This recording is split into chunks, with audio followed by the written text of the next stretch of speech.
মধ্যপ্রাচ্যের ভূ রাজনীতিতে কি আমেরিকার দাপট শেষ হতে চলেছে? যখন জর্ডান থেকে শুরু করে ইরাক, 5টি ভিন্ন দেশে মার্কিন সামরিক ঘাঁটিগুলো একের পর এক ইরানি ব্যালিস্টিক মিসাইলের আঘাতে কেঁপে উঠছে, তখন প্রশ্ন জাগছে, পেন্টাগনের হিসাব কি কোথাও মারাত্মক ভুল হয়ে গেল? আমেরিকা যেখানে যুদ্ধের আগুন উস্কে দিয়েছে, ইরান সেখানে দ্বিগুণ শক্তিতে প্রত্যাঘাত করে বুঝিয়ে দিচ্ছে যে তারা মাথা নত করার পাত্র নয়। একের বদলে দুই, ইরানের এই কড়া হুঁশিয়ারি এখন আর নিছক ফাঁকা বুলি নয়, বরং মধ্যপ্রাচ্যের মাটিতে এক জ্বলন্ত বাস্তব। নমস্কার, আপনারা দেখছেন গ্রাউন্ড জিরো মিডিয়া। আর আজ আমরা বিশ্লেষণ করব কিভাবে আমেরিকা ও ইসরায়েলের সমস্ত হিসাব নিকাশ উল্টে দিয়ে ইরান এই মহাযুদ্ধের সমস্ত নিয়ন্ত্রণ নিজেদের হাতে তুলে নিচ্ছে। ইরান এক অভূতপূর্ব সামরিক পদক্ষেপের মাধ্যমে জর্ডান, কুয়েত, বাহরিন, কাতার এবং ইরাক এই 5টি দেশে একযোগে ভয়াবহ হামলা চালিয়েছে। খবরের শিরোনামে এখন জর্ডানের মুওয়াফাক আল সার্টি এয়ারবেস, যেখানে অন্তত 8টি ব্যালিস্টিক মিসাইল আছড়ে পড়েছে, যার মূল লক্ষ্য ছিল সেখানে মোতায়েন থাকা মার্কিন সেনা। একই সঙ্গে কুয়েতের আলী আল সালেম এয়ারবেস, বাহরিনের শেখ ইসা ও জুফাইর এয়ারবেস এবং কাতারের মার্কিন ঘাঁটিতেও আছড়ে পড়েছে ধ্বংসলীলা। এখানে শেষ নয়, ইরাকের ইরবিলে অবস্থিত মার্কিন ঘাঁটিতেও ব্যালিস্টিক মিসাইলের ভয়াবহ হামলা চালানো হয়েছে। পাশাপাশি ওমান উপসাগরে মোতায়েন থাকা মার্কিন যুদ্ধজাহাজগুলোও রেহাই পায়নি। সেগুলোকে লক্ষ্য করে ঝাঁকে ঝাঁকে ইরানি ক্রুজ মিসাইল ধেয়ে আসছে। চারিদিক থেকে ধেয়ে আসা এই বহুমুখী আক্রমণ প্রমাণ করে যে ইরান তাদের সামরিক সক্ষমতার এক নতুন ও ভয়ঙ্কর রূপ বিশ্বের সামনে উন্মোচন করেছে।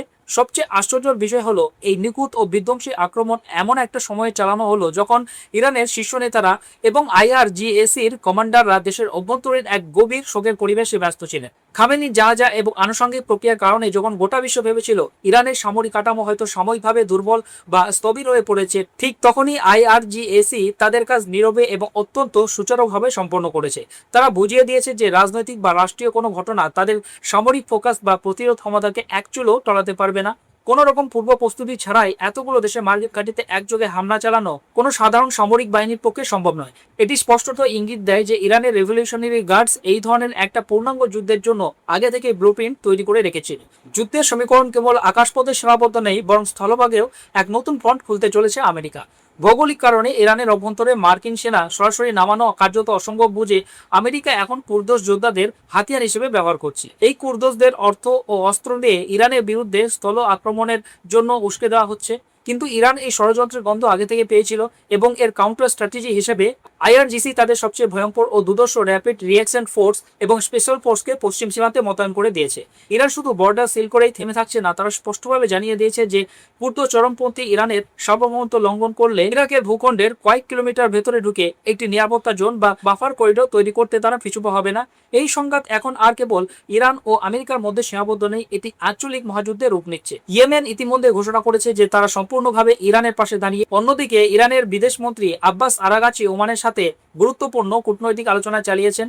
ওমান আমেরিকার সাথে সরাসরি শত্রুতায় না জড়ালেও তারা এই বিষয়ে ইরানের সাথে একমত যে হরমুজ প্রণালীর নিয়ন্ত্রণ কোনোভাবে আমেরিকা বা ইউরোপের হাতে থাকা উচিত নয়। ওমান এবং ইরানের এই কৌশলগত বোঝাপড়া প্রমাণ করে যে মধ্যপ্রাচ্যের দেশগুলো ধীরে ধীরে মার্কিন প্রভাব বলয় থেকে বেরিয়ে এসে নিজেদের আঞ্চলিক নিরাপত্তা নিজেরাই নিয়ন্ত্রণ করতে চাইছে। হরমুজ প্রণালীর মতো গুরুত্বপূর্ণ একটি ট্রেড রুটের নিয়ন্ত্রণ নিয়ে এই ভূ রাজনৈতিক চাল আমেরিকার জন্য এক বিশাল ধাক্কা। পরিস্থিতি হাতের বাইরে চলে যাচ্ছে বুঝতে পেরে পেন্টাগনও মরিয়া হয়ে উঠেছে। হরমুজ প্রণালী এবং সংলগ্ন অঞ্চলে আমেরিকা তাদের সামরিক বিমানের বিশাল বহর মোতায়েন করেছে।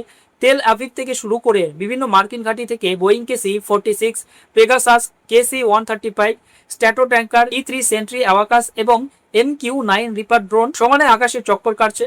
আকাশে জ্বালানি ভরাট এই ট্যাঙ্কারগুলোর উপস্থিতি স্পষ্টভাবে প্রমাণ করে যে আমেরিকা দীর্ঘমেয়াদী ফ্লিট অপারেশনের প্রস্তুতি নিচ্ছে। হোয়াইট হাউস এবং মার্কিন প্রতিরক্ষা দপ্তরের শীর্ষ আধিকারিকরাও বুঝতে পেরেছেন যে এই যুদ্ধ কয়েকদিন নয়, বরং কয়েক সপ্তাহ বা কয়েক মাস চলতে পারে। তাই তারা তাদের সর্বোচ্চ সামরিক প্রযুক্তি এই অঞ্চলে জড়ো পড়েছে। জর্ডনের আল আজরাক এয়ারবেসে 10টি ব্যালিস্টিক মিসাইল আঘাত হানার পর IRGC যে হুঙ্কার দিয়েছে তা আমেরিকার জন্য এক অশনি সংকেত।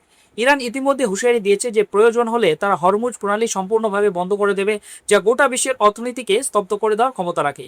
আমেরিকা যদি তাদের স্থলপথে আক্রমণের পরিকল্পনা থেকে পিছিয়ে না আসে, তবে ইরান তাদের সেই অজানা ও ধ্বংসাত্মক মিসাইলগুলোর ভান্ডার খুলে দেবে যা বিশ্ব এখনও দেখেনি।